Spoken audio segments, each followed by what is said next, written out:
At least 7 representatives from the lower house have come out to urge U.S. President Joe Biden to step down from the presidential race, given his dicey physical and cognitive limitations. In addition, a senator from Colorado came out earlier today to indicate Biden's poor chances of winning in November. Still in all, U.S. President Joe Biden is holding on and pushing back as he remains steadfast to stay in the race despite sagging poll numbers and divided support from his party. VOA's Catherine Gibson reports.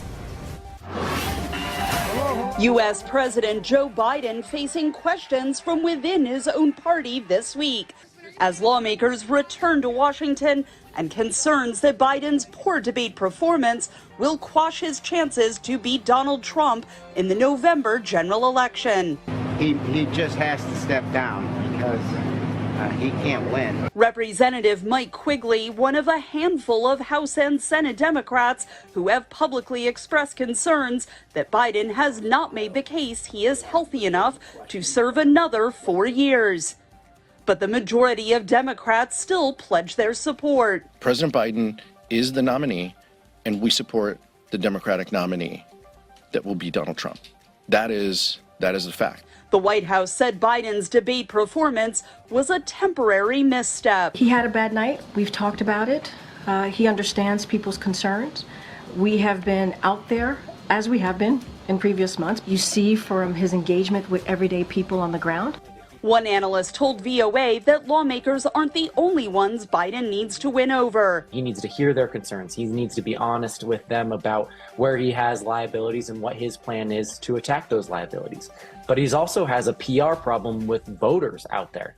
It matters a lot that Democrats sitting lawmakers are upset with their own candidate. But it matters more if voters don't see him as a viable option. Top House Republicans said Tuesday administration officials should consider using a constitutional amendment that allows the vice president to remove an incapacitated president from office. There is no longer any doubt that Joe Biden is unfit to be our commander-in-chief. The Biden White House, far-left House Democrats, and the mainstream media are in complete disarray because they know this to be true.